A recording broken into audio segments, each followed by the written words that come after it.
Comme tout le monde, je fais des rêves. Mais pour certains, des rêves, même les plus simples, sont difficiles à réaliser. Je pense qu'il y a forcément quelque chose à faire pour eux.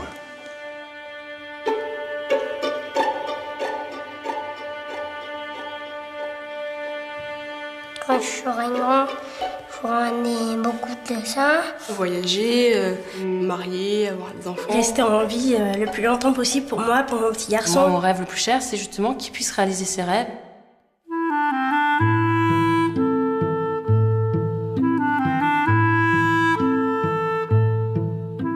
La maladie qu'a mon frère, c'est une maladie génétique qu'il a eue à la naissance. C'est une maladie qui détruit les poumons, qui nous empêche de respirer normalement. Donc elle concerne le pancréas, le foie, le poumon. Ce sont les 3 organes les plus touchés. On peut y mourir. C'est une maladie qui est là pour tuer et qui s'en prive pas. Pour moi, c'est une merde. C'est pas facile, je dirais qu'elle est terrible, qu'elle est sournoise et qu'elle nous prend tout.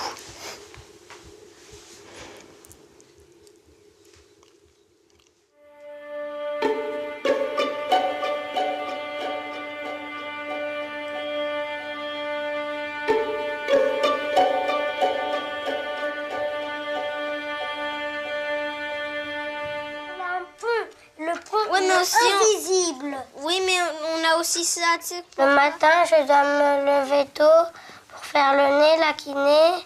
Et les autres, eux, ils ont le temps un petit peu de dormir. Et moi, j'aimerais bien faire comme les autres. Allez, bien, tu fais bien.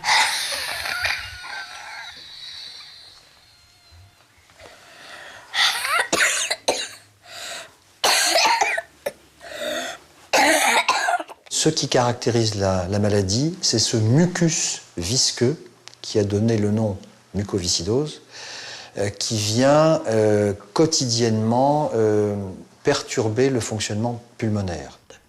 3, on y va. Top. Honnêtement, une séance de kiné, c'est fastidieux quand même. Hein. Et Tiffany en a depuis des années, 2 par jour. Très bien.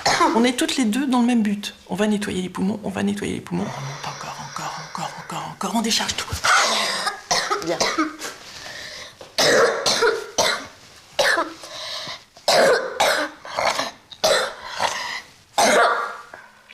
Quand vous rentrez chez vous le soir, vous dites mais 2 séances de kiné par jour, comment fait-elle? Comment fait-elle? Le jour où nous disposerons d'un médicament suffisamment efficace pour fluidifier les sécrétions et faire en sorte qu'au moins il ne soit plus dépendant de cette kiné respiratoire, l'un de mes rêves les plus chers sera exaucé.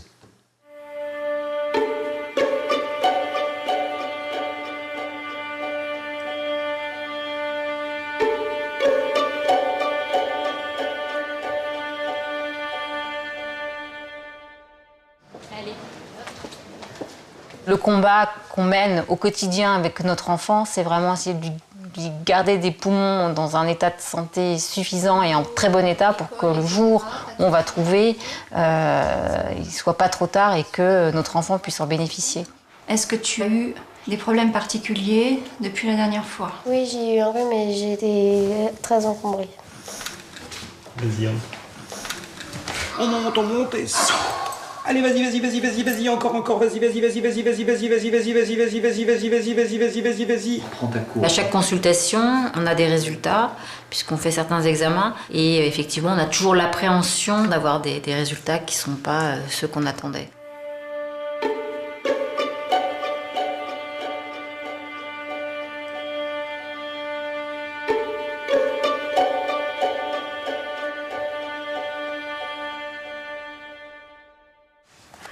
C'est un truc qu'on me branche la nuit. C'est une gastrostomie, c'est pour me faire grossir et cornir. Il me parle souvent, Victor, de plus tard. Est-ce qu'il aura fini cette maladie? Est-ce qu'il va se greffer les poumons? Est-ce qu'il aura plus de médicaments? Et il se pose plein de questions. J'aimerais bien être plus grand et j'aimerais bien avoir 10 cm de plus.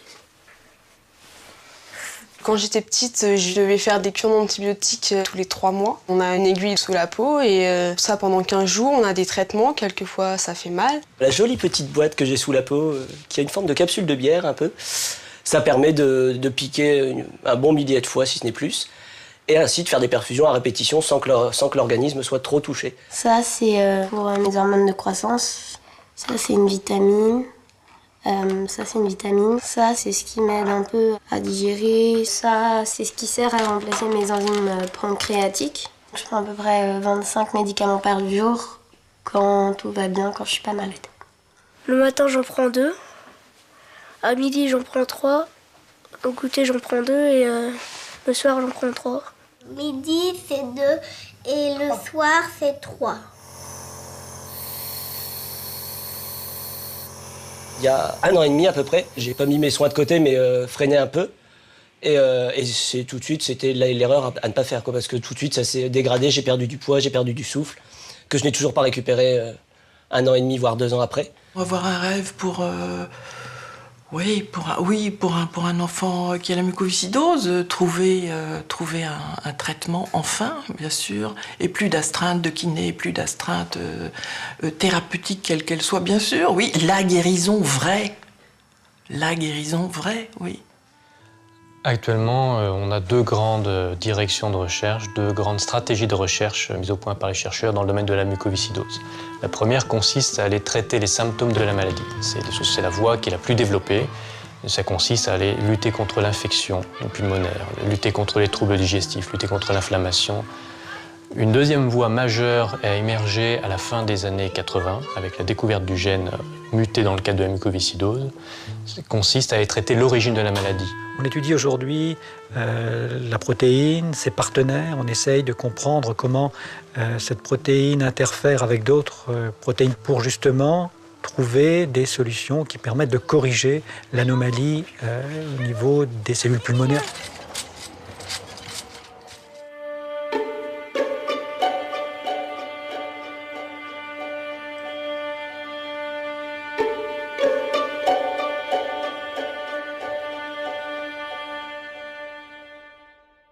Qu'est-ce que j'avais avant pour respirer?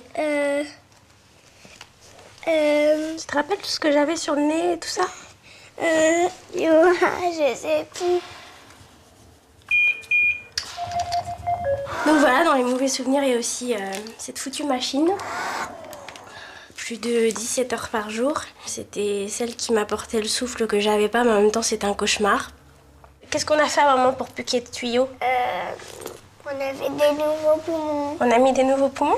Alors, la transplantation pulmonaire est une libération pendant un certain temps puisqu'elle va enlever, lorsque ça fonctionne correctement, les problèmes respiratoires. Mais la mucoviscidose est toujours là.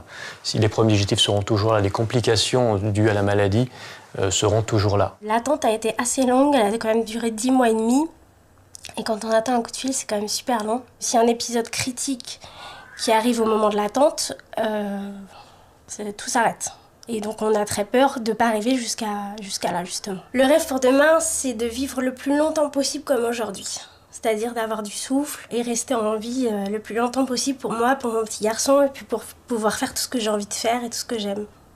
Afin que la mucoviscidose a lancé en 2008 un programme majeur de recherche pour améliorer la connaissance à toutes les étapes de la transplantation pulmonaire. Ce pour améliorer véritablement la qualité de vie des patients et augmenter l'espérance de vie des patients une fois qu'ils ont eu une greffe.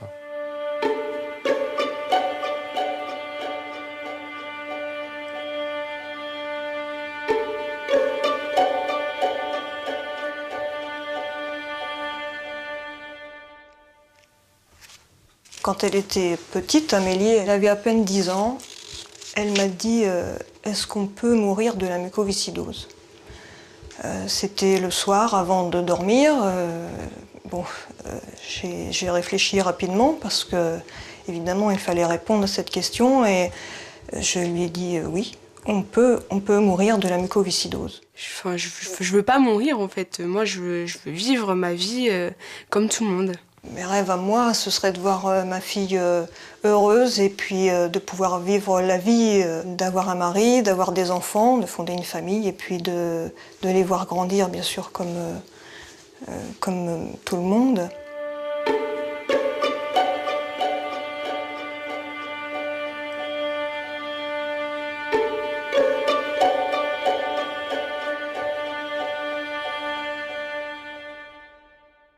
On prend le crayon, Marion? Attends, on prend le crayon.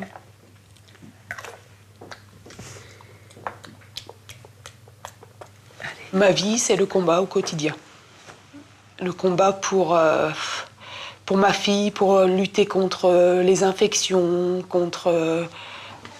pour que les recherches avancent. C'est toujours un combat au quotidien. En 20 ans, on a fait un progrès considérable. Donc sur l'échelle du temps, je pense que les 10 ou 15 prochaines années seront extrêmement importantes pour nos malades. C'est vraiment pas le moment de lâcher. On voit les pistes, on voit par où pourrait venir la solution. Donc il faut continuer à se battre ensemble, à mobiliser les bénévoles, les donateurs, les médecins, les scientifiques, les patients, les familles, et continuer ce combat contre la maladie. Heureusement qu'il y a cette association, heureusement qu'il existe des associations pour les maladies rares.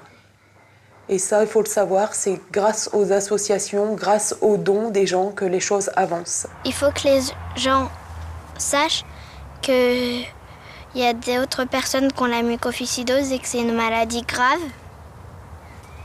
Et qu'ils aillent à la Vira de l'Espoir pour donner de l'argent pour vaincre la mucoviscidose. Je m'appelle Sabrina. Je m'appelle Amina. Je m'appelle Victor. Je m'appelle Pierre. J'ai 7 ans et j'ai la mucoviscidose. C'est parce que nous sommes une association de patients, de parents que Vaincre la mucoviscidose se bat au quotidien à côté de Sabrina, de Pierre, de Victor et de tous les autres.